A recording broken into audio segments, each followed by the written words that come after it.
في اول كام شهر في شغلك؟ كان في مشاكل، كان في صعوبات، الدنيا كانت رف شويه الاول؟ جدا جدا يا قالها فاهم بحر جدا. كنت بزور سبيشاليتيز كتير. بنشيل يعني ما عايز اكبر من كده. عارفين انتوا في ستيريوتايب برضه كان قبل كده اللي هو يا باشا انا اشتغل تقعد على ظبط القهوه. علاقتي مع الدكاتره، اتصل بيهم دكتور برودكت الفلاني، الموضوع خلاص كده. بص قال انت بتقبض كام؟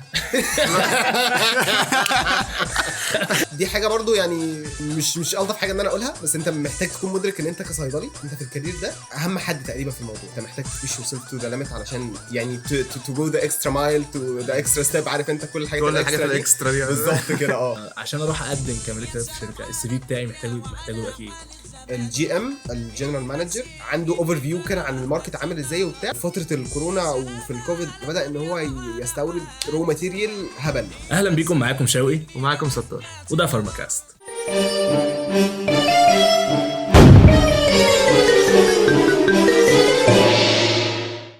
اهلا بيكم في حلقه جديده. والنهارده معانا موضوع مهم جدا جدا بالنسبه لكل الصيادله، لاننا هنتكلم فيه عن موضوع معظم الصيادله بيتجهوا له كاول ملجا او اول اختيار بعد التخرج، وهو الميديكال ريب. هنعرف اكتر عن المجال ده، ازاي تدخلوا، الشغل فيه عامل ازاي. وعشان كده النهارده معانا ضيفنا دكتور خلاد نصار. اهلا بحضرتك دكتور. اهلا بيك يا استاذ. ازي الاخبار؟ كله بخير وانت بخير، ربنا يخليك. كله تمام الحمد لله زي كله الفل. تمام. عايزين نعرف اكتر مين دقدر خلاد نصار في البدايه كده يعني، بس مبدئيا. عظيم. انا خلاد نصار، خريج صيدله اسكندريه 2021. حلو. وقبل الكليه حاجه، او يعني في فتره الكليه حاجه، وبعد الكليه حاجه تانية. بعد الكليه انا اول ما اتخرجت اشتغلت في صيدليه، قعدت فيها حوالي 9 شهور. بعد كده بدات الميديكال راب، قعدت حوالي 10 شهور في شركه، ونقلت شركه بقالي حوالي شهرين او شهر ونص حاجه كده. في فتره الكليه بقى دي كانت فتره طويله شويه بالنسبه لي، مليانه حاجات كتير، اكتيفيتيز كتير وديبيتنج وريسيرش بيبر وحبه حاجات كده كتير يعني. طيب يعني بعد الكليه الشغل بقى بتاعك ماشي ازاي بالظبط؟ يعني ادينا كده بريف عن شغل الميديكال ريب بشكل عام. انت والله مطلوب منك ايه؟ واجباتك ايه؟ يومك بيمشي ازاي؟ عظيم. طيب احنا خلينا الاول يعني نتكلم في الريسبونسبيلتيز اللي هو قبل الكليه وبعد الكليه. قبل الكليه انت مفيش اوبليجيشن، يعني انت بتشتغل مثلا لو سواء في سيفل ورك او في اي حاجه فولنتيرنج او كده، فانت مفيش اوبليجيشن في الموضوع. تحس براحه نفسيه، الدنيا ماشيه تمام ومفيش مشكله. بالظبط، حتى لو تاسكس او كده انت بتعملها برضاك، انت فاهم وانت حابب الموضوع. بعد كده لا، الدنيا بتختلف خالص حقيقي. يعني انت المفروض ان انت بتبقى في شغل كوميتد سواء بكي بي ايز، كي بيرفورمانس انديكيتورز او اندكس، او بتارجت انت محتاج تجيبه. فبيبقى فيه ستريس من نوع كده اللي هو لا، انت محتاج تو بيش يور سيلف تو ذا ليميت علشان يعني تو جو ذا اكسترا مايل تو ذا اكسترا ستيب. عارف انت كل الحاجات الاكسترا دي بالظبط كده. تمشي فيها علشان تعمل اكتر، يعني تحقق سواء لنفسك لاسمك او للمكان اللي انت موجود فيه. بس ده الفرق الجوهري ما بين قبل الكليه وبعد الكليه، او يعني فتره الكليه وبعد الكليه. بالنسبه بقى اليومي بيمشي ازاي، فهو اليوم بتاع الميديكال راب بيبدا اي ام وبي ام. تمام. الاي ام ده اللي هو الهوسبيتالز اللي انت بتحطها في الاي ام اكونتس، سواء بابليك او برايفت هوسبيتالز او كده. بس الفكره ان انا مش ببقى موستلي يعني مش بسبيسيفاي الدكتور اللي انا رايح له بالظبط. انا بروح مثلا، انا بزور ديبارتمنت وبشوف الدكاتره اللي موجوده فيه وبزوره وبكلم على البرودكتس بتاعتي. بعد كده بيجي البي ام او البرايفت كلينكس. ديت في تيرمز بقى، ممكن لونج او بي ام، هشتغل لونج او هشتغل بي ام. لونج ده اللي هو بعد الاي ام على طول، خلص الاي ام which is تقريبا اللي بيبدا حوالي الساعه 10 لحد مثلا الساعه 1. بعد كده ببدا اللونج بتاعي، بخلص الدكاتره وبعد كده خلاص انا كده خلصت. خلاص انا كده خلصت. ده برضو بيبقى على حسب الشركه، كل شركه والتانيه على حسب العدد اللي انت محتاج ان انت تزوره، الكور ريت بتاعك اللي هو كام دكتور تقريبا انت محتاج تزوره في اليوم. او انت ممكن تروح وتنزل تاني بي ام وتزور برضو الدكاتره بتاعتك، ونفس الكلام يبقى على حسب الكور ريت بتاعك. طب انا كام ساعه المفروض اشتغلها على مدار اليوم، ولا فليكسبل يعني؟ هي دي حاجه لطيفه في شغلانه الميديكال راب، ان هو الموضوع فليكسبل. هاويفر كل لما بتقدم كل لما الموضوع بيبقى اسهل بالنسبه لك، ان انت الفلكسبيليتي دي ان انت تأوبتين يعني. انت في الاول انت بيبقى محطوط عليك، انت مثلا بتقعد اول 3 شهور في الكارير ده انت محتاس. اللهم الا يعني لو في حد مثلا في منتور معاك كويس. بس يعني most of the cases انت بتبقى محتاج ان انت مش عارف تظبط بالظبط الوقت بتاعك، حلو. مش عارف تهندل المواعيد، الدكاتره دكتور مثلا اعتذر ضرب لك اليوم النهارده، فمحتاج ان انت تتشقلط تجيب تزور دكتور تاني او كده. فاول فتره انت كده كده لازم هتقعد في الفتره ديت محتاج شويه. بس اهم حاجه بقى الايه يعني، لو حد فيكم برضو حضر سيشنز بقى اللي هو تايم مانجمنت وكرايسيس مانجمنت والحاجات ديت، التبس اللي بتتقال اللي هو ان انت بتشوف الارجنسي والامبورتنس بتاعت التاسكس وتقعد تعملها دي حاجه مهمه قوي. حاجه دي جامده جدا والله، بتسهل لك الموضوع قوي. حلو قوي. لو بدات ان انت تسيستم الدنيا كده وتعملها على ورق وبتاع، الدنيا بتبقى لطيفه يعني. حلو قوي. طيب قبل بقى ما تشتغل كميديكال ريب، عشان اروح اقدم كميديكال ريب في شركه، السي في بتاعي محتاجه يبقى فيه ايه؟ يعني ايه اللي ممكن يساعدني في السي في؟ ايه اللي ممكن علشانه السي في يترفض؟ ايه اللي ممكن ابدا اشتغل عليه عشان السي في يتقبل؟ انجز حالي يعني. عظيم. مبدئيا كده خلينا نتفق ان السيفل ورك او الفولنتيرنج اكتيفيتيز دي حاجه مهمه جدا. الحاجات اللي انتوا بتعملوها دي مهمه جدا جدا جدا بجد. حلو. كده ضمننا الشغل. ايوه بالظبط كده، ضمننا الشغلانه بتاعتنا. لا والله فعلا هتفيدكم كتير يعني. هو عموما الشغلانه بتاعت الميديكال ريب ديت يعني اللي هو مندوب مبيعات، او هي اولا واخيرا سيلزمان. فانت بتشوف الانتربيرسونال سكيلز اللي انت محتاجها ده موست، وهي دي اللي انت بيبقى السي في بتاعك بيتفلتر على اساسها. ده ناهيك طبعا عن الفورمات بتاعت السي في، شكله، الترتيب بتاعه، الكلمات، مفيش اي جراماتيكال ميستيكس، الحاجات دي كلها دي حاجات مفروغ منها. تمام. لكن الكونتنت بقى بتاع السي في هو اللي بيفرق في الحاجات دي. ان انت بتشو ان انت عندك انتربيرسونال سكيلز كويسه، ان انت هتفيد في البوزيشن ده. برزنتيشن سكيلز، كوميونيكيشن سكيلز، نيجوشيشن سكيلز، بيرسويجن سكيلز، الحاجات ديت ويا ريت تبقى موجوده بسيتويشن. برضه لو هتكتب مثلا نيجوشيشن سكيلز، تحاول ان انت تكتبها في ان ترمز اوف يعني سيتويشن في السكيلز او كده. برضه الحاجات دي زي بروف يعني، مش بالظبط. يعني اللي هو كل حاجه في السي في بيبقى ليك عندها ايفيدنس، بحيث ان انت في الانترفيو ان انت تقدر ان انت تحكي سيتويشن يقول ان انت كده فعلا يعني. حلو. بس طب التقدير بقى، التقدير يفرق في السي في ولا ما بيفرقش؟ بص، هو بيفرق ان ترمز ان انت الانترفيور بيعرف ان انت شخص بتعرف تضغط على نفسك. بتعرف ان انت تايم مانج الدنيا.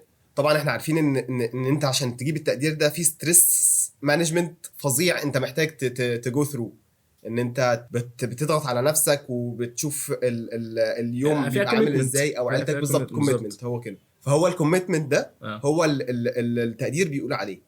لكن حقيقي هو بيفرق او لا في ان انت في بوزيشن او لا يعني؟ لا يعني هو موستلي 90% بيبقى على الشخص نفسه. شفنا ناس كتير ممكن تقديراتهم مش الطف حاجه، لكن هم بياخدوا بوزيشنز كويسه علشان هم الانتربيرسونال سكيلز بتاعتهم كويسه يعني. حلو جدا. طيب خلال مثلا الفتره اللي اشتغلت فيها في الميديكال ريب، حاسس ايه التطور اللي حصل بالنسبه لك كبيرسونال وانا بروفيشنال ليفل برضو؟ عظيم. تمام. مبدئيا كده في ترم اسمه سيلف اويرنس. ده كل واحد فينا عنده يعني قدر منه يعني. كل ما انت بتديفلوب اكتر في الكارير عموما، الكارير باث بتاعك، المفروض ان انت السيلف اويرنس بتاعك يزيد. ده اي كارير يعني عموما. تعرف الويكنس بوينتس بتاعتك، تعرف السترينث بوينتس بتاعتك، تعرف انت محتاج تركز على ايه. ده كلام عموما يعني ان جنرال. في شغلانه الميديكال راب بقى، انت الانتربيرسونال سكيلز بتاعتك دي لازم كده هتجيت ديفلوب، سواء في تعاملك مع مديرك. يعني هو عموما انت بالنسبه لك السكيلز بتاعتك، الانتربيرسونال سكيلز، هي كده بتجيت ديفلوب. بتفهم بقى في نقطه مهمه برضو في الانترفيوز الادفانسد، او مثلا حد لو عنده اكسبيرينس او كده، الانترفيو بتاعه بيختلف تماما عن الشخص الفريش. ليه؟ بيقيس حاجه اسمها البيزنس اندرستاندينج بتاعك، اللي هو هل انت فاهم الشركه مثلا ممكن بتاخد الديسيجن ده ليه، او انت ليه في فيزيشن مثلا انت ممكن تكلموا عن حاجه، وفيزيشن تاني ما تكلموش عن الحاجه دي خالص، ما تمنشلوش الموضوع ده. ايه الكلام اللي ممكن بيتقال ما بيننا وما بيتقالش للدكاتره، عشان الموضوع ده يعني بيبوظ الدنيا خالص. اللي هو ببساطه ان الفيزيشنز دلوقتي بقوا ممكن فاهمين ازاي الاستراتيجي اللي احنا بنمشي بيها. فالدكتور انت بتدخل له كده اللي هو ايه، تمام ماشي، يقعد يديلك في حاجه اسمها سيلينج بوينت، او سيلينج سيجنال. ان انت تقعد بتكلم الدكتور مثلا، فيقول لك ايه ده، طب سعره كام مثلا او كده. فهو الدكاتره كلها بقى يعني فاهمين الموضوع ده بنسبه كبيره، فاللي هو انت تدخل له فيقول لك كده، فاللي هو خلاص انا كده خلصت يعني، انا بتعمل كلوزنج بقى للكول بتاعك او كده، وتقول له، فهو خلاص هو مش هيكتب يعني، انت فاهم. هو الدكتور هو بيقول لك كده عشان تحل عن نفوخه او كده بالظبط. بس يعني فايه الحاجات اللي انت تقولها، ايه الترمينولوجي دي مهمه قوي. الترمينولوجي اللي احنا بنقولها مع بعض كميديكال ريبس غير اللي انت بتقولها للفيزيشن كده يعني. في برضه في الترمز ديت حاجه اسمها اي في، اللي هو اوديو فيجوال ميتنج او اوديو فيجوال اكشن. ده الموستلي ممكن بيتعمل في الاي ام الصبح. الار تي دي راوند تيبل ديسكشن، جروب ميتنج. راوند تيبل ديسكشن ده بيبقى غالبا برضو ميتنج في مطعم مثلا او كده، وكلام، وبعد كده مثلا ممكن برزنتيشن او كده عشان هو كده بالظبط. عشان عمل بالظبط. كان بقى نفسي والله ان انا اوجع دي عشان اعمل يا دكتور بس يعني الحمد لله. بس جروب ميتنج ده بيبقى نفس الار تي دي، بس السبيكر بيبقى دكتور تاني، فيزيشن يعني، هو اللي بيجي يتكلم. حبت برضو ترمينولوجيز كده او يعني اكرونيمز كده، بس هي ممكن برضو بتختلف من شركه لشركه. كل ما بقيت مالتي ناشونال اكتر كل ما الحاجات دي هتزيد اكتر. دي حاجه مهمه برضو بس يعني. فدي كده النقطه. طب عشان اكون ميديكال ريب شاطر يعني اكيد انا عندي تارجت. اولا شغل ميديكال ريب غالبا مربوط بالتارجت صح؟ بالظبط. دي نقطه اسالك عليها في الاستابيليتي بتاعت الشغلانه. أيوة. هنجيلها بعد شويه. بس اقصد عشان على الاقل احقق التارجت بتاعي ده وانا شغال. اعتقد كل دكتور ليه يعني الدخله بتاعته او ليه المايند سيت بتاعته اللي هي مفتاحها. بالظبط. ازاي اعرف بقى ان انا ممكن اكسس الكلام ده او اظبط الكلام ده؟ عظيم. في الايموشنال انتليجنس حاجه اسمها البيرسوناليتي تايبس او بيرسوناليتي ستايلز او كده. في كذا كلاسيفيكيشن ليها. في حاجه بيزك فورمات اللي هم بيبقوا 4، وفي حاجه ادفانسد قوي اللي هم بيبقوا 16 ده اللي هو بيبقى في تيست كده اسمه 16 بيرسوناليتي تيست. ممكن كل الناس يعملوه يا جماعه، بجد مهم قوي. انزل لكم اللينك تحت ان شاء الله. بالنسبه بقى للاربعه دول، هم دول اللي غالبا البيزك يعني الميديكال ريبس ممكن بياخدوه في التريننج عموما. اللي هو سواء الدكتور ده مثلا amiable، اكسبريسيف، دايركتيف او اناليتيكال. ده الموست فاندامنتال يعني استراتيجي انت بتمشي عليها علشان تعرف الدكتور ده عامل ازاي وتدرس ازاي او كده. حلو. المفروض يعني التست ده او يعني الكرايتيريا دي بتبقى مثلا على اساس ان الدكتور قعدته عامل ازاي، لو قاعد لك عامل كده او قاعد عامل كده، بص لك ازاي، ردوده ازاي، اسئلته ازاي. كل الحاجات ديت يعني بتقول لك بالظبط الدكتور ده ممكن تتعامل معاه ازاي. however كل ده كلام theoretical. to put into action ده محتاج سكيلز منك ان انت تكون فاهم الموضوع ده. بس هو اولا واخيرا برضو بيرجع للاكسبيرينس بتاعتك. الاكسبيرينس دي ان ترمز اوف ان انت اتعاملت مع دكاتره كتير، فانت بتعرف ان انت كل دكتور ده تابروتش ازاي. ويا جماعه يعني هو مش كلمه دكتور دي اللي هو يعني مش اللي هو احنا خلاص احنا بنتامر على الدكاتره او كده. لا هو خالص هو بالنسبه لي كلاينت. انت فاهم. اولا واخيرا انا سيلز مان زي ما قلت لكم في الاول، وانا هو بالنسبه لي كلاينت. فانا عشان كده انا كل الكلام بالنسبه لي انا بتكلم على الدكتور ده ان هو كلاينت بالنسبه لي، مش حد اللي هو احنا محتاجين ان احنا نكونسباير عليه وبتاع ونلف حواليه ونشوف حياته عامله ازاي او كده. هو ده اللي بيحصل في البيزك اصلا في يعني في السيلينج سكيلز عموما. لو اي حد مثلا بياخد اي حاجه عشان يبقى سيلز مان او كده، فهو بيحتاج ان هو بيفهم الكاستمر اللي قدامه او الكلاينت اللي قدامه عشان يعرف ان هو يفيده كويس. بس يعني فهو ال 16 personality test ده الادفانسد. ال 4 personality styles ده برضو ده الفاندامنتال. والاكسبيرينس حلو ده كده ببساطه اللي انت بتقدر ان انت تشوف الدكتور ان انت تابروتش ازاي علشان تجيب التارجت بتاعك يعني. حلو. طيب دلوقتي مثلا في اول كام شهر في شغلك كان في مشاكل، كان في صعوبات، الدنيا كانت رف شويه الاول جدا جدا يا قالها فاهم بحاول جدا ليه طيب كده؟ والله هي بتفرق على الكوميونتي اللي انت فيه او كده. في برضو انا قطعتك معلش بس لا ابدا اوكي. انا كنت لسه اصلا كنت هسالك عن الكوميونتي في الشركه عامل ازاي، الشغل كويس. الناس اللي معاك في الشركه بتتعامل معاهم ازاي؟ طب لان دي حاجه برضو مخيفه شويه او مقلقه شويه لبعض الناس جدا. اللي والله الميديكال ريب دول المدير على طول فوق دماغك وما جبتش ليه وما حققتش ليه ويلا انزل ويلا وانت فين. في زي ستيريوتايب كده، انا مش عارف هو صح ولا غلط، يا ريت انت بقى تاكد لي هو صح ولا غلط. فكنت لسه اسالك عن الموضوع ده. عظيم. بص خلينا الاول نتفق ان هو المديرين دول بيبقوا يعتبروا الاساس بالنسبه لك.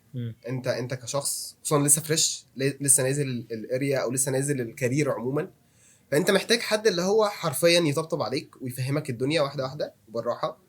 ايه البرايورتيز بالنسبه لك، تمشي ازاي، تعمل ايه او كده. كل لما يكون الشخص الاول شخص ده انت اتعاملت معاه، اول مدير ده انت اتعاملت معاه، حد ريسبونسيف وحد بيحتوي كده وعنده ليدرشيب سكيلز وبيقدر ان هو يفيدك ويقول لك الاكسبيرينس بتاعته كده، كل ما انت ترتاح بعد كده كتير. ده برضو بيفرق في الديفلوبمنت بيريود بتاعتك. انت هتجيت ديفلوبد امتى او هتوصل للنكست ستيب امتى. ده برضو بيبقى جزء كبير منه على المدير والتيم. خليني برضو اتكلم على الهيراركي او الاستراكشر بتاع الشركه عامل ازاي من تحت لفوق، علشان ده برضو هيفرق في الريليشن شيب. انت كميديكال راب انت المفروض ان انت مسؤول عن اريا او تيريتوري اللي هي بتبقى متقسمه لبريكس. ففور انستنس اسكندريه مثلا متقسمه 5 مناطق: ايست 1، ايست 2، سنتر 1 او سنتر عموما، ويست 1 ويست 2. كويس. حلو. ويست 1 مثلا دي اريا كويس متقسمه لبريكس. فويست 1 مثلا عندنا اللي بيبقى فيها بحري، يبقى فيها منشيه، محرم بيه، ورديان، اباري، غيط العنب، وات ايفر بقى. دي كده ده اون بيزك ليفل. انت كميديكال ريب انت بتبقى مسؤول على اريا كويس. يعني اسكندريه مثلا بيبقى فيها 5 مناديب غالبا. بيبقى في شركات بتبقى اقل من كده، شركات اكتر من كده، بيبقى على حسب هم الاستراتيجيك فوكس بتاعهم عامل ازاي او كده.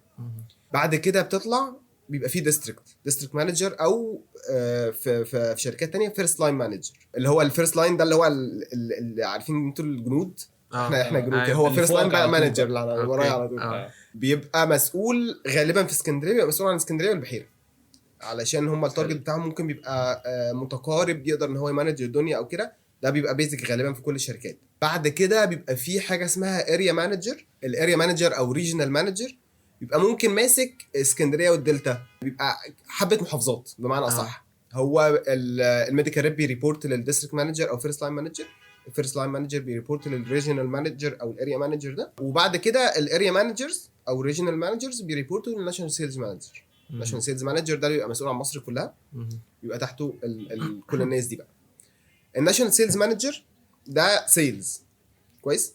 في حد تاني ماركتنج، برودكت مانجر او ماركتنج دايركتور، سواء بيبقى اسمه في الكارير عندنا يعني اسمه برودكت مانجر. اوكي. بيبقى البرودكت مانجر والناشونال سيلز مانجر بيريبورتوا للبزنس يونت هيد او بزنس يونت مانجر. بزنس يونت دي اللي هي الوحده المسؤوله عن ادويه معينه، تمام. بيبقى تحتها بقى كل الاستراكشر اللي انا قلت عليها دي. اوكي. الحاجات دي ممكن بتفاري يعني من شركه لشركه ان ترمز اوف الترمينولوجي بتاعتها. يعني كل الاسم مثلا ممكن يبقى مختلف شويه بتاع كده، بس هي يعني اوفر اول يعني هي نفس الاستراكشر او نفس الهيراركي دي اللي بتبقى موجوده في الشركات يعني. نايس. بس الاريا الواحده فيها ميديكال ريب واحد؟ بالظبط. انت بص هقول دي حاجه حلوه وحاجه وحشه اكيد. حاجه حلوه ان انت المفروض ان انت بيبقى معاك ليست للدكاتره كويس. لسه الدكاتره دي بتبقى على حسب السبيشاليتي. كل ما الاريا كبرت كل ما الفرايتي بتكبر. تمام. انت ليه بتختار الدكتور ده؟ مثلا اخترت شوقي ما اخترتش ستار ليه؟ علشان شوقي البوتنشال بتاعه عالي. اوكي. عدد البيشنتس بتوعه بيبقوا كتار. يعني انا برضو الموضوع ده عشان هو كان في الاول كده اللي هو ايثيكال بالنسبه لي كده، اللي هو ايه يا جماعه ده انا بختار الدكتور على حسب المرضى بتوعه اللي هو فيه ايه. نرجع ونقول هو بالنسبه لي كلاينت او كاستمر، وانا يعني نبص للموضوع من الناحيه دي. انا ببيع برودكت دلوقتي بالظبط ببساطه جدا يعني. فانا الدكتور ده بالنسبه لي بوتنشال اكتر، علشان هو بيبقى عنده بيشنتس اعلى، وهو بيحب الكاتيجوري بتاعت البرودكت بتاعتي دي اكتر. مثلا مصر ريلاكسنس، هو بيكتب مصر ريلاكسنس كتير، بيحب الموضوع ده في البراكتس بتاعه. فانا خلاص مثلا الدكتور ده مثلا بيجي له 100 حاله، في 30 حاله بيكتب لهم مصر ريلاكسنس، فانا عايز شير من ال 30 حاله دول. فبتبدا ان انت تختار الدكتور ده مثلا عن دكتور تاني مثلا ما بيجي له مثلا 20 حاله بس. اوكي. كل ما الاريا تكبر كل ما الفرايتي دي بتكبر بالنسبه لك، فبتقدر ان انت تابروتش دكاتره اكتر. الجيم بتاعك بيبقى اعلى ببساطه يعني. حلو. انت بقى لما الليست بتاعتك بقى بتبقى عدد معين، بيبقى اولموست اراوند ال 100 جيف اور تيك مثلا 20، بيبقى على حسب برضو كل شركه وعلى حسب الاستراتيجيك فوكس بتاعهم والسبيشاليتيز اللي هم بيزوروها او كده. ده 100 في الايه؟ 100 في الاريا اقصد في التايم يعني في الايه، في الشهر، في ما هي برضو مش بتحسب كده. خلينا في النقطه اللي بعد كده بتكلم على الكي بي ايز او كده. فاحنا بيبقى عندنا ال 100 دكتور دول بيبقوا متقسمين على حسب البوتنشاليتي والكلاس. الكلاس ده اللي هو عدد الدكاتره، بوتنشاليتي، الادوبشن ليفل بتاع البرودكت بتاعك والكلاس دي ان جنرال، والسبيشاليتيز بتاعتهم. انت البرودكت بتاعك ينفع مع سبيشاليتيز ايه. واللي بيقولوا برضو يعني انا مثلا ممكن لو هنقول مثلا سوق الفيتامين سي والزنك. الفيتامين سي والزنك حرفيا يعني ممكن 70 او 80% من الفيزيشنز بيكتبوه في كل السبيشاليتيز. الديرما ممكن بيكتبوا. انا ليه اخطا ازور دكتور ديرما او ما ازورش دكتور ديرما؟ البرودكت مانجر هو اللي بيقول، بيبقى على حسب في داتا كده بتجيله هي اللي بتقول له بالظبط انت تمشي كده او تمشي كده. فالليست بتاعتي بتبقى حوالي 100 دكتور جيف اور تيك 20. ال100 دول المفروض ان انا بركز عليهم، فكل ما الاريا تكبر كل ما الفرايتي تكبر، فبالتالي ديت بتبقى حاجه لطيفه يعني. انا في اول ما بدات شغل انا كان معايا ويست 1 بس، اللي هي من منشيه وبحري لحد ورديان. فانا ديت كنت محصور شويه في عدد الدكاتره. انا كنت بزور سبيشاليتيز كتير. منشيه الورديان ما عايز اكبر من كده. ما انا هقول لك الاريا اللي بعد كده دلوقتي. فديت انا كنت محصور شويه في عدد الدكاتره، وفي الكلاسز بتاعتهم مفيش دكاتره كتير ممكن، ومفيش يعني خلينا نسمينا كلاينتس علشان انا حاسس ان انا جزار كده. مفيش كلاينتس كتير ممكن عندهم يعني بيشنتس كتير او برضه هم بالنسبه لهم كلاينتس او كاستمرز وات ايفر. ف كنت حاسس ان انا ريستريكتد شويه. في الشركه اللي انا فيها دلوقتي انا معايا سنتر 1 اللي هي محرم بيه والازاريطه والشاطبي، ومعايا ويست 2. ويست 2 دي اللي هي من الدخيله لحد ما تروح. ده لا يقارن طبعا. فبالظبط يعني كده اللي هو انا حاسس ان انا قاعد في بحر تملك الدنيا عليها بصراحه. بحر كلاينتس. والله لا الموضوع بجد لذيذ يعني. في الموضوع ده لغايه دلوقتي انا سعيد بالنقطه دي. اللي هو تحس ان انت في اوبشنز كتير انت تختار، وانت بمزاجك تسلكت الكلاينت اللي هيجيب لك جين كويس. فالموضوع ده مريح نفسيا قوي. حلو جدا حقيقي يعني الحمد لله. بس اول 3 شهور دول لو انا لسه هبدا، وزي ما في حالك كده برضو انا يعني الاريا بتاعتي مثلا مش خدماني قوي او كده، اعمل ايه مثلا البيست براكتس ان انا اعرف اعدي ال3 شهور دول بامان وبتارجت كويس، بحيث ان انا ايه هرتاح بقى بعدها. عظيم. طيب الانتربيرسونال سكيلز دي اهم حاجه في الشغل بتاعتك. انت محتاج يعني ان انت اي حد في الاريا حرفيا بتساله. يعني انا علشان دلوقتي انا المفروض اكسبيرينس شويه، فانا في الشركه الثانيه اول لما نقلت حرفيا كل ما بنزل عند دكتور خصوصا السبيشاليتيز اللي انا ما اعرفش صحاب يعني ماليش صحاب فيها او كده. الديرما مثلا انا بزور دكاتره الديرما دلوقتي ديرماتولوجي، فانا كل ما بروح عند الدكتور لو لقيت حد انا يعني لسه اول مره اشوفه او كده بروح اتصاحب عليه وبساله الدكتور مثلا كذا في الاريات اللي حوالينا دكتور كذا، طب مواعيده امتى، مكانه فين، مش عارف ايه الكلاس بتاعته، ايه دنيته كده. فهو الانتربيرسونال سكيلز دي بتبيلد كونكشنز مع الهواء حرفيا مع اللي تلاقيه. بالظبط. يعني هو الفيلد ده يبقى كل الناس عارفين الحوسه الشخص الجديد بيبقى فيها فبيساعدوه جدا يعني. معظم الناس تبقى هيلفل قوي. ده كميديكال ريب تانيين ولا مثلا كصيادله ولا ايه بالظبط؟ لا كميديكال ريب تانيين. كصيادله احنا بناكل بعض في التمرين. اللي هو يعني قصدي ريليشن شيب ما بينك انت وما بين الصيدلي في الصيدليه. مش ألذ حاجه يعني. بس يعني ان شاء الله هتتظبط باذن الله. مسيرها هتتظبط يا رب. حسوا بينا يا رب. والله لما كان بيخش لي حد كنت بساعده والله. يعني وانا كنت نفس الكلام والله. بس بيبقى في اوقات اللي هو عارف انت زهقان، فهطلع زهقي في مين؟ في الميديكال ريب. شكرا معلش ربنا يقويكم. بس انا نسيت السؤال. البيست براكتس ان انا اعدي ازاي. فانت بتبدا ان انت تشوف الداتا اللي حواليك، تكولكت داتا والفيدباك. فيدباك يا جماعه. الفيدباك ان انت من الصيدليه وان انت بتاخد حاول ان هو كوانتيتيف وكواليتيف. كل ما يكون في ارقام معاك كل ما تعرف اللي هو مثلا عدد الحاجه اللي بتتحرك، الريت، مش عارف ايه الحاجات دي كلها، والكومبيتيتورز اللي هو انت بتحاول تبيلد فيو ايمج كده عن المكان اللي انت فيه.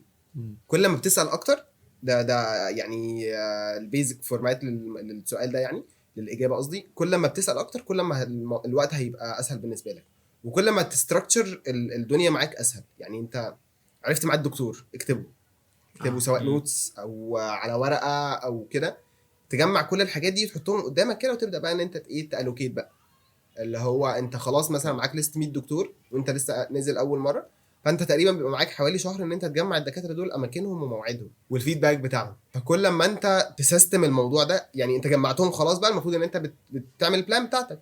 البلان دي اللي انت هتزور AM مين يعني يوم السبت مثلا هروح AMA وهزور PM او برايفت مين الدكاتره اللي هزورهم. بعد ما تجمع الداتا دي كلها بقى المفروض انت تظبط بقى البلان بتاعتك. موستلي بتبقى ممكن مثلا البلان اسبوعين وبتكررها في الاسبوعين التانيين، او بيبقى مثلا ممكن بتسيب الاسبوعين التانيين على حسب في دكاتره مثلا سقطت منك في الاول فبتزورهم في المره الثانيه وات ايفر. يعني بيبقى في حاجات كده تكنيكاليتيز كتير في البلان ديت يعني. بس عموما كل ما انت بتسال اكتر وبتستراكشر الدنيا اكتر كل ما الفتره دي تبقى اسهل عليك يعني. انت التارجت بتاعك بتحسب ازاي؟ وكل قد ايه برضه؟ عظيم تمام. احنا يعني التارجت بالنسبه لنا كميديكال ريب هو حاجتين، او يعني مش كده الكرايتيريا اللي انت ممكن بتتعامل على اساسه، او الحاجه اللي انت بتتسال عليها او كده. البرفورمانس بتاعك بشكل عام. بالظبط البرفورمانس. التارجت ده السيلز، والكي بي ايز الكي بيرفورمانس انديكيتورز شغلك بمعنى صح، اللي هو الفيزيكال ايفورت اللي انت بتعمله. خلينا الاول نتكلم على الكي بي ايز. الكي بي ايز ديت اللي هي الكور ريت بتاعك، اللي هو عدد الدكاتره اللي انا ممكن بزورهم. الفريكونسي اللي هو زرت الدكتور كام مره، ودي بتبقى مختلفه برضه من شركه لشركه. في شركات ممكن الكلاس الدكتور لو زي ما قلت لكم كان هو اي بي سي على حسب عدد البيشنتس اللي بيشوفهم. ففي شركات ممكن تقول الكلاس اي ده ممكن بيزور 3 مرات، في شركات تقول ان هو لا عادي ممكن يزور مرتين، البي ممكن يزور مره او مرتين، على حسب الشركه وعلى حسب الفوكس بتاعهم برضه، والبوتنشاليتي بتاع الدكتور. في دكتور مثلا ممكن في الشركه الكلاس اي بتزور مرتين، بس الدكتور ده يعني كي او ال ده اللي هو شكله حاجه جامده. كي او ال ده ام في بي، كي اوبينيون ليدر. كي اوبينيون ليدر اللي هم موستلي الدكاتره اللي ستاف جامعه، اللي ممكن الروشته بتاعته توصل للدكاتره التانيين فبيكتبوا زيها. ده ببساطه وده بيحصل فعلا. حلو. ده تروح كل يوم ده تبات عنده. صعبين جدا، بيبقوا صعبين جدا حقيقي. بس فده بالنسبه لل وفي حاجه مهمه جدا، الكفرج. يعني هم 3 حاجات بتتسال عليهم في الكي بي ايز بتاعتك. الكور ريت، عدد الدكاتره اللي انت بتزورهم، او افريج عدد الدكاتره اللي انت بتزورهم في اليوم. الفريكونسي، زرت الدكتور كام مره. والكفرج، عملت كفرج لكام دكتور من ال 100 دكتور مثلا. لو فرسيا احنا عندنا 100 دكتور، فانا مثلا زرت 90 منهم، فانا كده الكفرج بتاعي 90%. المفروض ان هو ما يكونش اقل من 90. برضه بيبقى على حسب الشركات، في شركات ممكن مثلا 95%، في شركات 100%. الفريكونسي برضه بيبقى لو هنبريك ات داون تو ذا موست بيزك فورم يعني، فانا مثلا ممكن بنجمعهم عدد الزيارات اللي انا بعملها. فالمفروض ان انا الدكتور ده مثلا كلاس A المفروض بزوره 3 مرات، وكلاس B مرتين، في كلاس C مره، فانا عندي كده 6، فيبقى الفريكونسي بتاعي المفروض 6. ده فور انستنس يعني، نقعد بقى نجمع كده فبنعرف بالظبط عدد الزيارات اللي انا بعملها في الفريكونسي يعني. اوكي. بس ده كده بالنسبه للكي بي ايز. التارجت بقى ده الاكشوال سيلز اللي انت ممكن بتعملها. التارجت الاول خلينا نقول ان هو بيبقى يونتس وفاليو. يونتس عدد علب حرفيا انت بعتها من البرودكت بتاعك، وفاليو سعرها. انت بتتحسب على الاثنين تقريبا. انت شغال على اكتر من برودكت ولا هو برودكت واحد؟ موستلي بيبقى اكتر من برودكت، في حالات قليله قوي بتبقى على برودكت واحد، بتتسمى ايدلي برودكت سبيشالست.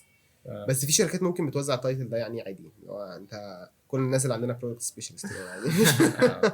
وممكن يكونوا شغالين على اكتر من برودكت واكتر من سبيشاليتي، بس يعني البيرفكت كيس سيناريو ان انت بتكون شغال على برودكت واحد بدور سبيشاليتي واحد. ده طبعا لو هنقول برضو في حوار الاريا او كده، بتحتاج اريا كبيره جدا. يعني في ناس البرودكت سبيشالست ده ممكن يبقى نص اسكندريه واسكندريه كلها معايا عشان يلحق يعرف يجمع بس كل دكاتره مكان تلبي له الطلب يعني بتاعه. الدكاتره الميديكال ريبس اللي ممكن شغالين على الاوفثالمولوجي القطرات او كده، دول معاهم بيبقى نص اسكندريه واسكندريه كلها.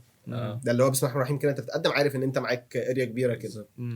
بس فدي كده الحاجات اللي احنا بنتحاسب عليها. طيب امتى بقى كل قد ايه بتحسب الايفالويشن ده؟ بص ايديلي برضه هو بيبقى كل شهر، بس انت بتبقى عارف كل كوارتر انت المفروض قد ايه. فيعني انت المفروض كل شهر كده بتتسال المفروض ان انت هل جبت ولا ما جبتش التارجت بتاعك والبرفورمانس بتاعك. كل 3 شهور انت ممكن في شهر تقع وشهر تاني تعوض الشهر ده، فانت اوفر اول كوارتر انت المفروض عملت ايه. نفس الكلام في السمستر. ممكن كوارتر انت واقع، كوارتر التاني يعوض ده. فانت بتبقى السمستر كله. واوفر اول بقى الاتشيفمنت بتاع السنه كلها هو ده اللي غالبا انت بتاخد الانسنتيف بتاعتك او الحوافز بتاعتك عليه. برضو في شركات ممكن بتقسم على كوارتر بيز الانسنتيف او سيمستر بيز، او موستلي بيبقى ييرلي بيز يعني او انيوال بيز. هيمشوني امتى يعني بعد ما يعملوا فاليوشن بعد مرحله يمشوني لو جبتش التارجت؟ بص زي ما قلت لك احنا في حاجتين احنا بتبص لهم يعني الكي بي ايز بتاعتك والتارجت. الفورمات برضو اللي انت بتتحاسب عليها او كده اللي هو ال 100% بتاعتك بتبقى 70% على السيلز. ده موستلي برضو تختلف من شركه لشركه، و30% او 20% على الكي بي ايز بتاعتك. الكي بي ايز برضو بتبقى ممكن انكلودنج فيها شويه الاكتيفيتيز اللي انت ممكن تعملها، الميتينجز للدكاتره او جاذرينجز، فاهم الحاجات دي كلها يعني. دي برضو بتبقى كونسيدرد من الكي بي ايز بتاعتك. فايه بقى اللي هو مثلا انت الثريشولد اللي هو يقول لك لا محتاجين نشتغل خلي بالك وبتاع، قدامك مثلا فتره انت مونيتورد كده. بص ما نزلش عن برضو ايه. دي مش حاجه ليها حاجه ستاندرد، تختلف من شركه لشركه، فاريشن مش طبيعي يعني. بس اهم حاجه يعني كونسبت ان انت تكون شخص بتشتغل، عشان هو يعني في ممكن في الكارير في ناس ما بتشتغلش حرفيا. يعني عارفين انتوا في ستيريوتايب برضو كان قبل كده اللي هو يا باشا انا هشتغل تقعد على اظبط القهوه. علاقتي مع الدكاتره، اتصل بيهم يا دكتور البرودكت الفلاني الموضوع خلاص كده. لا هو في ناس بتعمل كده، ده طبعا كده اللي هو لا يعني الشركات لما بتعرف الموضوع ده شكرا خلاص كده انت باي باي. بس فهو ان انت تكون بتشتغل وفي ايفورت فعلا ان انت بتعمله. كل ما انت بتعمل كده حتى لو لا قدر الله التارجت بتاعك مش مظبوط، فانت الكي بي اي بتاعتك مظبوطه. فهو بيزيكلي الكي بي اي بتاعتك دي الحاجه اللي ما فيش مساس بيها. حلو. ان انت لازم الكي بي اي بتاعتك تكون within الرينج اللي هم عاملينه. لو وقعت منها لا بيبقى في كويستشن ماركس كتير. كويستشن مارك ليه انت ما عملتش كده، ليه الدنيا ممكن تظبطها، طب هتظبط ولا لا او كده. وبعد كده لو حسوا ان انت فعلا متخاذل او كده فبتتحط على حاجه اسمها اكشن بلان دي بقى ان انت يعني اللي هو ايه اندر ذا سبوت كده. اللي هو هل انت فعلا بتشتغل ولا لا، ولو حسوا كده فخلاص يعني اي حاجه هتخلق. اصلا الكونتراكتس يعني دي في البرايفت سيكتور عموما، مش في الميديكال ريب بس، عشان الموضوع ده كان مضايقني قوي. ان انت الشركه ليها حق ان هي ممكن تمشيك في اي وقت. كل برايفت سيكتور بيبقى كده. هو بقى البعبع في الموضوع يعني هو البعبع في الموضوع ان انا لو ما جبتش المبيعات بتاعتي فانا ماشي. بس لا خالص لا هو ممكن هو الموضوع ما كانش منطقي بالنسبه لي. ازاي يعني؟ لا هو منطقي يعني انت ازاي لو انا ببساطه ان كيس ان انا يعني بعمل اللي عليا زي ما انت بتقول والكيب اي بتاعتي كويسه والزيارات بتاعتي كويسه، ف هي يعني بالنسبه لي الموضوع يعني ايه نصيب ورزق اكتر. الفكره هقول لك حاجه، انا برضو في نقطه انا ما كملتهاش. انت دلوقتي الكي بي اس بتاعتك كويسه بس ما فيش شغل، ما فيش جين كويس، فبيبداوا ان هم يركزوا معاك. فلقوا ان انت في الكومفورت زون بتاعتك اللي هو انت بتروح للدكتور تقول له يا دكتور برودكت الفلاني اسم البرودكت وبتمشي. هو ما هو الدكتور طبيعي الدكتور يعني. ايوه انت محتاج ان انت يا باشا انت سيلزمان، يعني انت المفروض تقنع الدكتور. مش being a salesman انت المفروض ان انت بتانكفر الدكتور او الكلاينت ده، بتشوف ايه النيدز بتاعته، ايه الحاجات اللي هو اللي محتاجها في البرودكت او في الفاليو اللي انت بتقدمها، بتكستمايز البرودكت بتاعك عليها. مش بتكستمايز، هو كده البرودكت بتاعك كونستنت، بس قصدي ان انت بتوري للدكتور الفيو ده من اللي عايز يشوفها الموضوع بالظبط كده. هو ده. فانت لو مش بتعمل الايفورت ده فخلاص يعني انا بالنسبه لي انت بتعمل فيزيكال ايفورت كويس بس فين المنتال ايفورت؟ هو ده اللي ممكن بيجيب لك اصلا الجين اسهل من الفيزيكال ايفورت. بس فهو بيبقى كده ان انت هتكون شغال ده ان ترمز اوف كي بي ايز اكيد ده الاساس اللي هيبصوا عليه اول حاجه. لكن بعد كده بقى بيجي بقى البورت ان انت بينج سيلز مان، يعني ان انت تشتغل كويس او كده. ايه مزايا الميديكال ريب؟ حاجات كتير غير الفلوس. ده حوار مهم. يعني اول حاجه الفلوس ده فلوسها ايه الدنيا ده؟ ماشي بص هل انت بتبقى كام؟ ايوه بالظبط. اسمح لي يعني معلش. بص الموضوع ده فيه فاريابيليتي بنت لذينه، في فرايتي يعني كبيره قوي، على حسب اسم الشركه، على حسب البرودكت اللي انت شغال عليها، على حسب معاك عربيه ولا لا، على حسب. ودي حاجه انا عارف ان هي وحشه قوي ان معاك عربيه. انا يا جماعه لسه متخرج اللي هو بس معاك عربيه ولا لا، الاريا اللي انت شغال عليها، حبه حاجات كده، الاكسبيرينس بتاعتك اكسبيرينس بتفرق. بس هو يعني خليني اقول لكم الرينج ده كده، رينج ممكن من 5 ل 12 مثلا او ل 10، ده لو انت معاك عربيه والدنيا تمام كده والاريا بتاعتك كبيره فانت ممكن تاخد 12 10 او كده. الافريج بيبقى حوالي 7 8. اوكي 7 8 ده الفريش. الفريش كده ممكن حسب الشركه نفسها برضو، الشركه الاريا البرودكتس الحاجات دي كلها بتفرق يعني. هاوبر في ناس ممكن بتاخد 4 يعني عادي جدا. في ناس 4.5 مثلا او كده، بيبقى شركات قليله شويه قوي قوي قوي قوي يعني. لسه كنت اسالك في الحوار ده قوي بضمير كده. بس فهو في فاريشن كبير قوي. بالنسبه بقى للمميزات، فهو زي ما قلنا حوار الفلكسبيليتي ده، بس الفلكسبيليتي دي انت مش هتلمسها ابدا غير بعد شويه في الشغلانه. ان انت مثلا ممكن عندك ميتنج او عندك جاذرينج مع اصحابك او بتاع كده، فلا انا هشتغل لونج يا جماعه، مش هشتغل بي ام، او هشتغل بي ام مش هشتغل لونج، اروح اتغدى بره وبعدين اطلع على الشغل. الحاجات دي يعني بتبقى موجوده. السوشيالي برضو هي لطيفه، اولا بتتعامل انت مع الناس اصلا بالظبط صباح الفل. بالظبط. وحاجه تانية كمان، انت ماشي طول الوقت انت لابس سيمي فورمال. فاللي هو انت يعني في صيف ايمج شتاء كده يعني. بتبقى يعني الشتاء عندك. حلو، صيف وحش. صيف قذرة جدا بس يعني الحمد لله. فدي حاجه برضو لطيفه بتبقى سوشيالي في حواليك عموما. هل هي اوبن كارير ولا مقفوله يعني؟ هترقى ولا؟ بص هو ان ترمز اوف ان انت تترقى، فانت هتترقى ان شاء الله. آه. يعني لو انت مشيت زي ما قلت كده في الحاجات ديت، فانت وعندك ليدرشيب سكيلز كويسه، حلو. فانت يا اما هتترقى في السيلز تبقى ديستريكت مانجر او فيرست لاين مانجر، او ممكن تترقى في الماركتنج لو انت عندك في الماركتنج يعني عندك بتحبه او كده، وعندك بدات اوريدي تشتغل على نفسك فيه، فانت ممكن ترقى في الماركتنج اسوشيت برودكت مانجر، وبعد كده برودكت مانجر وبتاع. انا بالنسبه لي ده كده ترقيه، بس انا بالنسبه لي شايف ان الموضوع هو الفيلد ريستريكتد شويه. انت مثلا بعد ممكن سنتين او 3، ده الدارك سايد بقى من الموضوع، انت بعد سنتين او 3 انت بتنسى معظم الميديكال باك جراوند اللي عندك. يعني انا دلوقتي انا بقالي سنتين اهوت، وفي 9 شهور منهم كان صيدليه، فاللي هو يعتبر مع سنه وحبه مثلا ما أو يدوب كده. يعني ما بالظبط. انا لما بقعد مع اي حد من صحابي اللي لسه متخرج او كده، باشا اللي انت هتقوله انا هسمعه، انت فاهم يعني. قول اي حاجه ميديكال، انا مش هفتكر، مش ههري يعني، مش فاكر، فاهم. ايوه. اللي هو انت بتتسحل قوي في بينج سيلزمان، فانت بتنسى الجزء ده جدا. هاويفر انت الريسيرش سكيلز بتاعتك المفروض تبقى لطيفه، انت تقدر انت تجيب المعلومه وبتبقى فاهم الكلام وكده. ده لغايه دلوقتي يعني، مش عارف قدام ايه، بس يعني اللي انا شفته قدام برضو ان هو الموضوع سيء يعني. فانت بينج ميديكال ريب، انا شايف ان هو الموضوع بيبقى ريستريكتد شويه. انت هتجيت ديفلوبد وتترقى وكده، بس في كارير انا شايف ان هو محصور قوي بالنسبه لي. كارير بيع بس. البيع او ماركتنج، بس هو يعني برضه يعني نفس البوتقه يعني، بس في نفس البوتقه. بس انا شايف ان هي يعني هي انت كميديكال ريب في الفتره اللي احنا فيها دي، المفروض انت بتتعلم حاجه ثانيه معاك، تحاول ان انت برضو. بص هو كده يعني في الفتره اللي جايه دي انت محتاج ان انت اي حاجه بلس حاجه، ما ينفعش ان انت صيدلي بس يعني تبقى فتره يعني، بس فتره ميديكال ريب لا برضه مش فتره عادي. انت ممكن تاخد دي الكارير باث بتاعك وتتطور، وما شاء الله تبقى حاجات ناشونال وممكن تسافر بره كمان وبتاع وكده. بس قصدي ان انت ما تعملش ريستريكشن لنفسك في الزون دي بس. انت بينج ميديكال ريب او في السيلز بس يعني، كل ما بتوايدن يور نوليدج كل ما الموضوع هيرفلكت معاك كتير. فور انستنس، الناس اللي كان عندهم political overview في الفتره اللي فاتت او economical overview كانوا عارفين مثلا الاسواق هتعمل ايه، سوق الدواء او سوق الحاجات التانية او وات ايفر.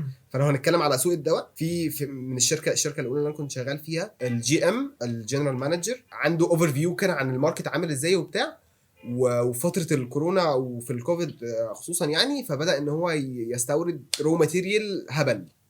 اللي هو لو اي حد شافه تاني اللي هو انت بتعمل ايه، حلو. هو عنده اوفر فيو وعنده نوليدج، عارف الماركت عامل ازاي وهيبقى عامل ازاي. دلوقتي انا اتخرجت الحمد لله وجبت تقدير يعني لا بأس به وكل حاجه. اعرف منين ان انا فت للشغلانه دي كاركتر وايز؟ ايه المواصفات؟ والله انا عندي كذا كذا كذا، انا هنفع، او لا معلش انا مش هينفع في الشغلانه دي معايا عشان انا عندي كذا. عظيم. بص هو مبدئيا كده هو مفيش حاجه يعني، مفيش اوبليجيشن، مفيش حاجه ستاندرد كده او حاجه انت محتاج يعني هو 1+1=2. لا، هو الدنيا ما فيهاش كده، خصوصا في حوار الشخصيات او كده. هو الموضوع بيتقاس انت عندك الويلنج ولا لا اكتر يعني من حوار الكاركتر او الصفات او كده. بس يعني لو انت عايز تشوف مثلا الموضوع من ناحيه تانية، لو كاجابه للسؤال يعني، هو ان انت بتحب ان انت تتعامل مع ناس اوبن سوشيال، بتحب تروح وتيجي، بتكسبلور الناس اللي قدامك، الكلام ده كله. لو الحاجات دي موجوده فديت يعني زي انديكيتور كده ان انت ماشي في الطريق الصح يعني. هاويفر انت لو الكارير عجبك وانت السكيلز دي مش عندك، والدنيا انت حاسس ان انت صعبه بالنسبه لك، هتبقى صعبه اول لما تبدا او كده، بس انت عندك الويلنج وعرفت تبينه في الانترفيو. حتى لو الانترفيور عرف ان انت السكيلز بتاعتك مش احسن حاجه، بس انت الويلنج بتاعك وصلته له ان انت حد موتيفيتد جدا وهتدي كتير وتشتغل على نفسك وكده، فخلاص انت هتتقبل في البوزيشن ده يعني. ودي كذا حاجه فعلا، قعدت مع كذا ديستريكت مانجر كنت بساله، فهو الويلنج الموتيفيشن، هل انت حابب ان انت تأدي او لا.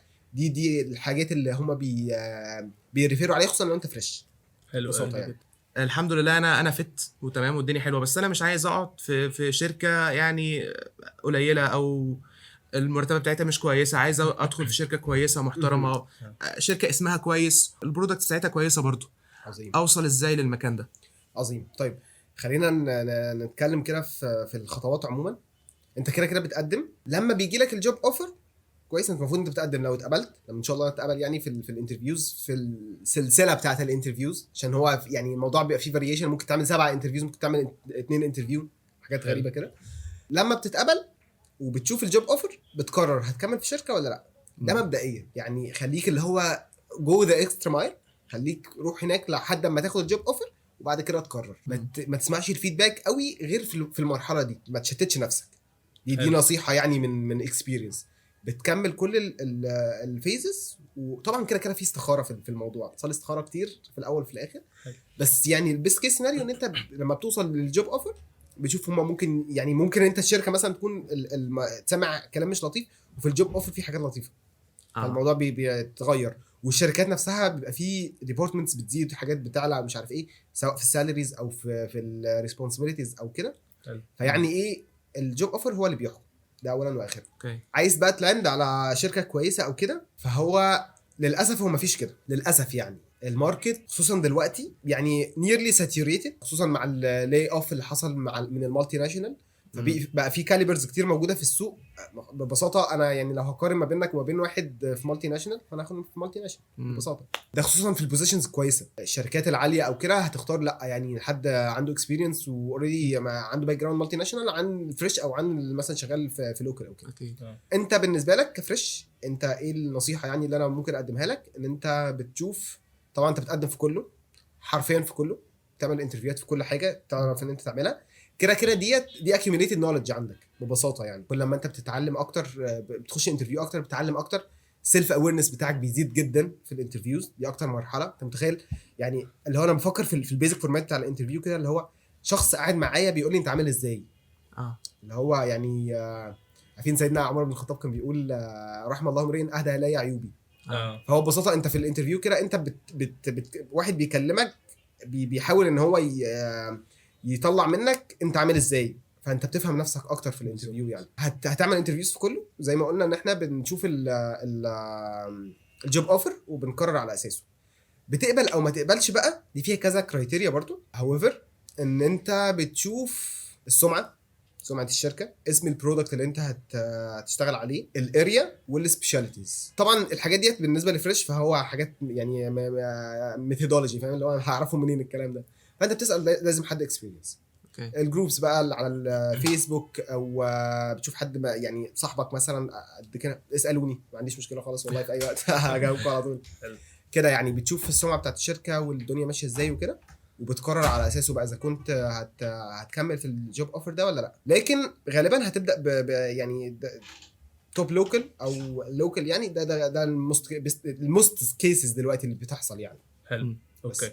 طب سنس بقى احنا بنتعامل في شركه او في منظمه، فاكيد في فوقي حد وجنب معايا زمايل في نفس البوزيشن. ايه طبيعه العلاقه اللي بيني وما بين المدير بتاعي اللي هو فيرست لاين مانجر، صح؟ اللي هو ديستريكت مانجر او فيرست لاين مانجر بالظبط. وعلاقتي مع باقي الميديكال ريبس اللي زي كويس. عظيم. طيب بصوا، الموست بيزك فورمات للموضوع برضو ان انت شخص بتشتغل في شركه، انت بتأدي التاسك اللي عليك، وبالتالي بيبقى فيه زي المفروض جين او ريورد او كده. بس ايه الحاجه اللي انت بتتحسب عليها؟ التاسكس المطلوبه منك. في الجوب ديسكريبشن انت محتاج تكون عارفه كويس. جوب ديسكريبشن مش اللي بينزل في الجوب اد، اللي هو محتاجين شخص بيطير، محتاجين شخص مش عارف ايه الحاجات دي.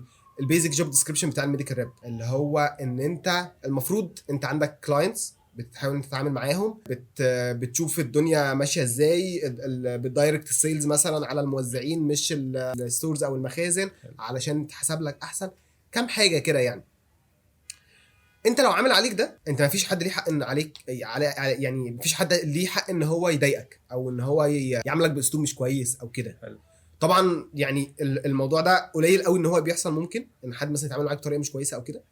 بس انت محتاج تكون عارف حقوقك، محتاج تكون عارف امتى الشخص اللي قدامك ده لا خلاص هو تخطى الليميت بتاعه، وانت محتاج لا تقول له ستوب خلاص. مش يعني ما ينفعش ان انت تتعامل معاه بالطريقه دي حاجه برضو يعني مش الطف حاجه ان انا اقولها. بس انت محتاج تكون مدرك ان انت كصيدلي، انت في الكارير ده اهم حد تقريبا في الموضوع. انت اللي عندك الميديكال نوليدج، وبما انك في البوزيشن ده دلوقتي فانت عندك السكيلز ان انت تكون في البوزيشن ده بنسبه كبيره يعني ان شاء الله. فانت تكون مدرك ان انت فاهم يعني اولا جزء الميديكال ده محتاج ترتبط بيه جدا. يعني انت محتاج كل برودكت انت فيه تكون هارسه قوي، علشان دي حاجه دي سترينث بوينت بتاعتك حرفيا، دي اللي بتفرقك حرفيا عن اي ميديكال ريب تاني. لو انت كده وعامل اللي عليك كويس ان ترمز اوف كي بي ايز او كده، فانت مفيش حد ليه حق ان هو يضايقك او ان هو يعملك باسلوب مش كويس او كده. محتاج تكون عارف الليميت ده قوي يعني. بس بالنسبه بقى لتعاملك مع زمايلك، فانت انتوا كو وركرز، انتوا تيم اولا واخيرا. لو حد مثلا عنده ايفنت عامل مثلا اي في اوديو فيجوال ميتنج او اكشن او ار تي دي راوند تيبل ديسكشن او كده، ومحتاج سبورت، حاول ان انت تكون to be there for him. يعني انت دايما انت موجود وبتساعد، اكيد العلاقات سامبلز بتشيل الحاجات دي كلها كويسه يعني. بالظبط كده، انت بتشتغل بتكريت الانفايرمنت اللي انت تقدر سرفايف فيها يعني. بالظبط. ودي كانت نهايه حلقتنا من فارماكاست. حابين نشكر دكتور خلاد، نورتنا النهارده. شكرا جدا على بصراحه يعني انفورماتيف قوي الحلقه النهارده، استفدنا، ربنا يخليك، وان شاء الله يكون وقت لذيذ بالنسبه لحضرتك يعني. لا والله كان وقت لذيذ جدا والله، وانا سعيد جدا بالانشيتيف بتاعتكم ديت يعني. ان شاء الله ربنا يجعله في ميزان حسناتكم. امين يا رب. استاذ حسن ده جميعا يا رب. شكرا لكم جدا انكم وصلتوا لحد هنا من الحلقه. نتمنى انها كانت مفيده وممتعه عليكم برضو. ما تنسوش انكم تتابعونا تحت على فيسبوك، انستجرام وتيك توك، وتعملوا سبسكرايب للشانل وتفعلوا زر الجرس عشان توصل لكم الحلقات اول باول. وشكرا جدا، نشوفكم الحلقه الجايه. تعلي توطي تعري تغطي تسيبك تجيبك تخلي كل الناس حواليك فلوس تجينك